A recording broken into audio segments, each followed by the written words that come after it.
My mama told me first you eat your pennies, then you eat your greens, and then last you eat your fish so that everything flows.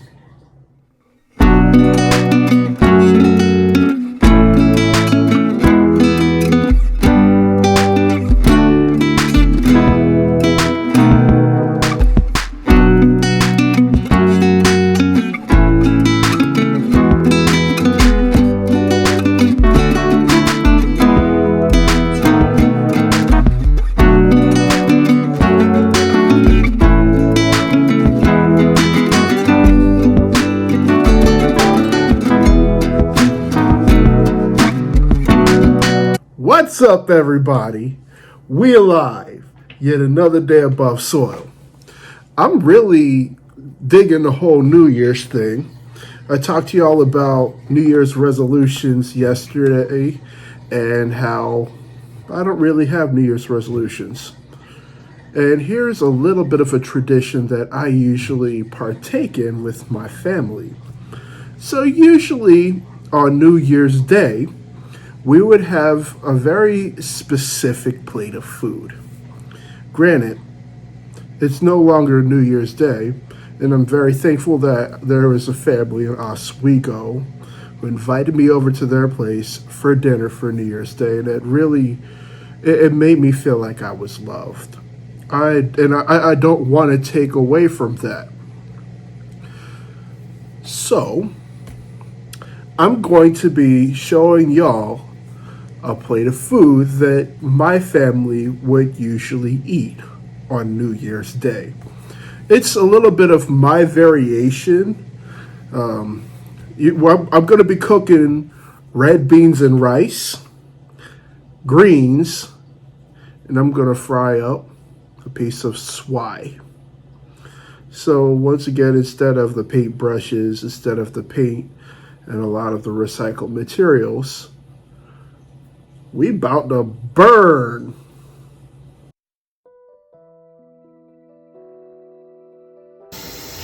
Get yourself a big old pot of water, smoked turkey in a pot. You got your pot halfway filled with water. We're gonna let this boil. We're gonna put about 3 tablespoons of seasoned salt and maybe a tablespoon of black pepper. Mix that in real good. We're gonna get that to a hard boil.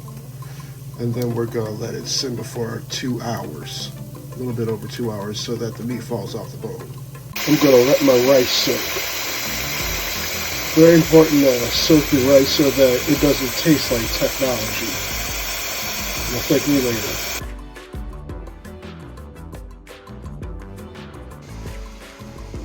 I had this smoked turkey in this pot for well over 2 hours. I'm gonna check it now. Oh, wow, it's real tender. Real tender. So once your turkey's falling off the bone just like this, you're gonna set it aside. And we're gonna leave this broth right here. Leave that broth alone because you're gonna need that for your greens. While we letting the broth for the greens get happy and merry, we're gonna start on our red beans and rice. So you're gonna need a medium-sized saucepan. You're gonna put it on medium-high for a second. Now that we got our saucepan nice and hot, it's time to burn. So, this is on medium-high. You're gonna need 2 tablespoons of coconut oil. I only got just enough in this jar, just enough. So put 2 tablespoons of coconut oil in here. Gotta make sure that's nice and hot. This coconut oil is now liquefied. So your next step is to add something called the Trinity. I already cut all the stuff beforehand. So this is the Trinity. You see how colorful that is? So usually the Trinity would be a green bell pepper, onion, celery, and that stuff in the middle is garlic. It's not necessarily part of the Trinity, but it pulls things together. Yeah, I could have put bell pepper in here, but I'm kicking it up a notch. I'm using habanero. And for this, you're only going to use one habanero. That's it. And this is the part where it's going to get very interesting. So we fitting to saute this up, y'all. We're going to saute this until it becomes nice and soft, but not too soft because we want to still get some of that flavor. Where's my spatula? Spatula. Where did my spatula go? Oh yeah. So we're just gonna swish that around right quick. I put in a shallot, 2 stalks of celery, 1 habanero, and please remove the seeds and the ribs of the habanero. My dad talked about this one situation where he knew a chef and he was working with the habanero.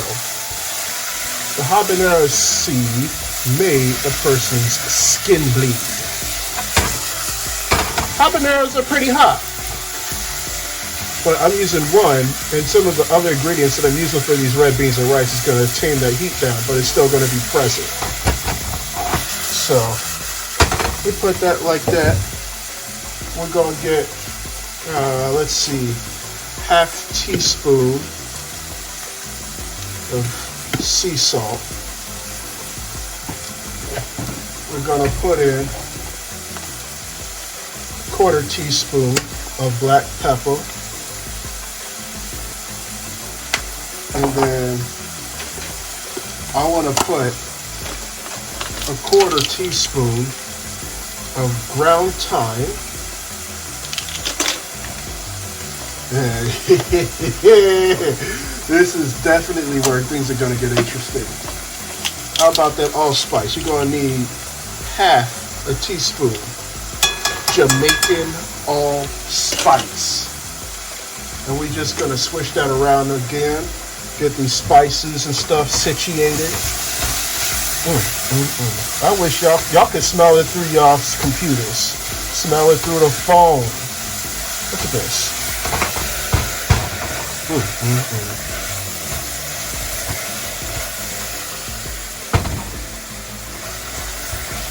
Smell it through the phone.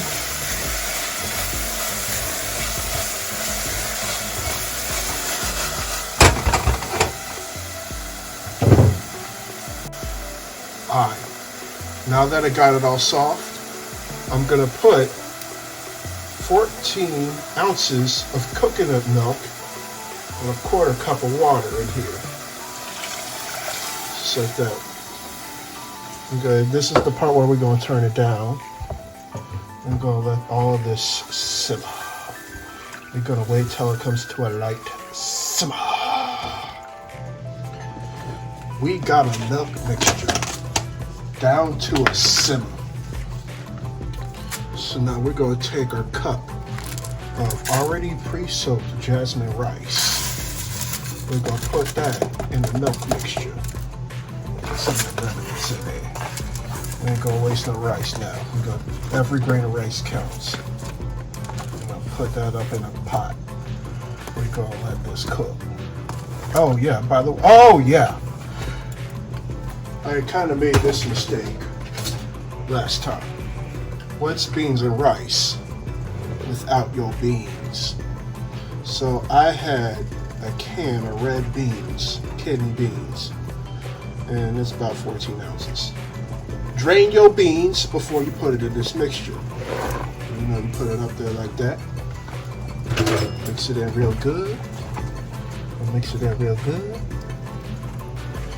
And believe you me, this is something that you should not rush. I'm going to repeat. This is something that you should not rush. So once you have everything incorporated with your red beans and rice, and it looks kind of like that, you're gonna get yourself a lid and you're gonna put it on low. And you're just gonna let it sit there and it's gonna cook real good. Y'all thought I forgot about my greens. I didn't forget about my greens. I'm gonna start cooking my greens. So, I had that broth sitting there, getting all happy and merry. And I'm gonna enhance it. And what better way to enhance it with half a stick of butter. Bloop! We're gonna let that sit in there. And then I have troubles getting fresh collard greens in Oswego. And I really want somebody to explain to me why it's a hit or miss in Oswego, New York. Now, when I go to Syracuse, when I go to Baltimore, if I go to New York City, they're gonna have greens everywhere. But no, I had to get some greens in a bag, but it's still good. This is a 32-ounce bag of some shredded greens, y'all. We're gonna put these greens in a pot, and we're gonna let them cook. We're gonna put all the greens up in there. You know the difference in your paycheck where they actually pay you, and then after the tax, yeah. Sadly enough, that's like the greens. Like when you cook spinach, you get a whole bunch of leaves, and then it shrinks down to the size of your fist.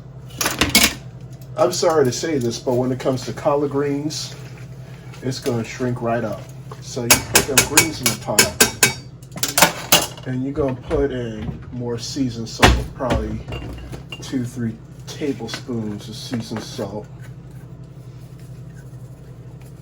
Depends on how much greens you got, but you gotta taste. This is something that you gotta taste along the way. And then you're gonna put a tablespoon of pepper. Yep.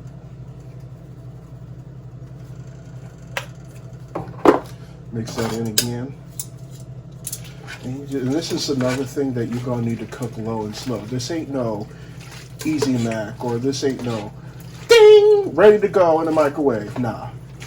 This is the way I cook collard greens. Y'all know how I had that smoked turkey in the pot for a long time, to the point where it was falling off the bone? Yeah, we're gonna put that turkey meat right back in the greens, just like that. I'm gonna slosh it around again, mix it up real good. I'm just gonna let that sit. We're gonna make sure that it's tender enough. You don't want them greens too crunchy, but you don't want it runny either. So you're gonna let them sit for about 30 minutes on low. Didn't forget about the rice. Remember to stir it occasionally so that everything looks real good. Look how creamy this is. It's not ready yet, but it will be sometime soon. Red beans and rice is done. And I know because these granules of rice, it's nice and tender. Just look at that. Tell me your mama can cook rice and peas better than this. Cause she can't. She can't. She can't cook no rice and peas better than this. Yeah, we're gonna set that aside, and we're also gonna check the greens. I also want to prepare my fish.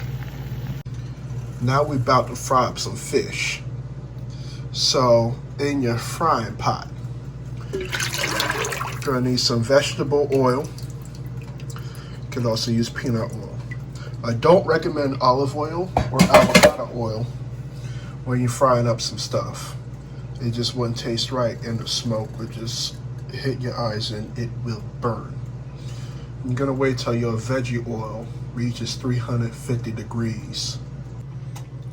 Greens are also ready.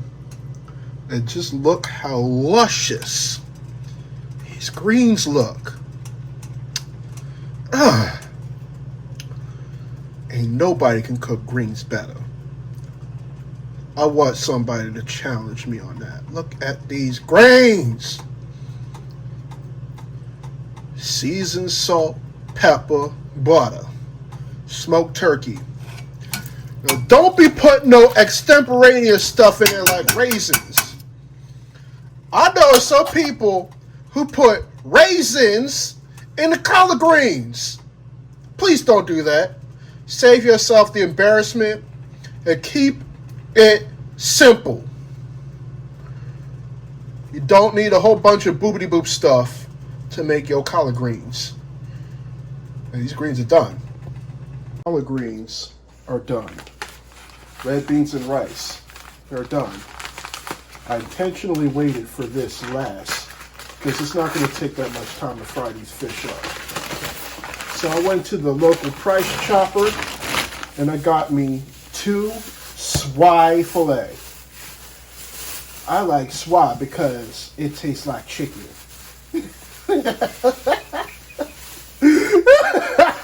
And y'all be like, Drew, fish shouldn't taste like chicken. Well, I'm sorry, but swai does. So I'm taking my swai fillets right here, and I'm mixing it with some flour, some cornstarch, seasoned salt, pepper, thyme, and Old Bay. I'm gonna have some left over when I fry some chicken. And I'm gonna slosh this around. It's a cup of flour, a cup of cornstarch, a couple of tablespoons of seasoning salt, tablespoon of black pepper, Old Bay, thyme. Yeah. You may want to eye that because everybody's taste buds are different, but generally I go by 2 tablespoons of the seasoned salt, tablespoon of pepper, half teaspoons of the thyme, and Old Bay.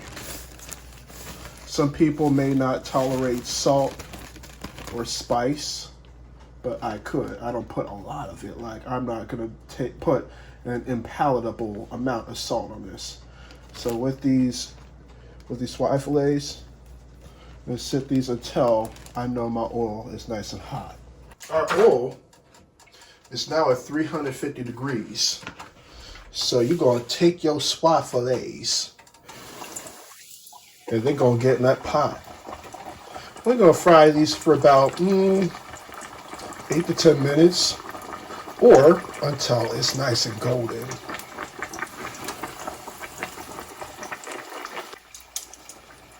It's been a few minutes. Ooh, yes. Look at that fish. It's ready, y'all. Our fish is ready. So we're going to put this aside and let the oil drip off. So I'm going to give y'all a little bit of background for why people in my family, a few people down south, eat this plate for New Year's Day. This is something that my mother told me. The beans represent pennies. Your collard greens represent dollars. And your fish is to make sure everything flows. Beans. You can pretty much find beans anywhere around the world. They're not really worth that much, but they're very plentiful in vitamins and nutrients and high on fiber. You want to eat your pennies first. Then you got greens or your dollars. Greens, they are very plentiful in zinc and iron. And then You eat your fish. Your fish goes down the stream and then everything flows. You eat your pennies. You eat your dollars. Then you eat your fish so that everything flows. Well, what about that hot sauce? Well, hot sauce is like a friend, because in some cases you may have all the things that you need in the world. Might as well share it with a friend or two. Old Bay, they make a good hot sauce. It may be quote unquote limited edition, but I've seen it many, many, many places. You can use this on fried fish, on fried chicken. So good. Yeah. But I'm hungry. Y'all might be too. So before we part ways and leave, I have a relatively important question to ask of you. If you went to sleep tonight and you didn't wake up the next day, would you truly be satisfied with the life that you lived? If your answer is no, then it's most definitely time to do some soul searching and think about some of the changes that you need to make within your life. I say this because there's a lot of things within our society that discriminate. Death, however, doesn't discriminate. I want to thank each and every one of you for watching my content.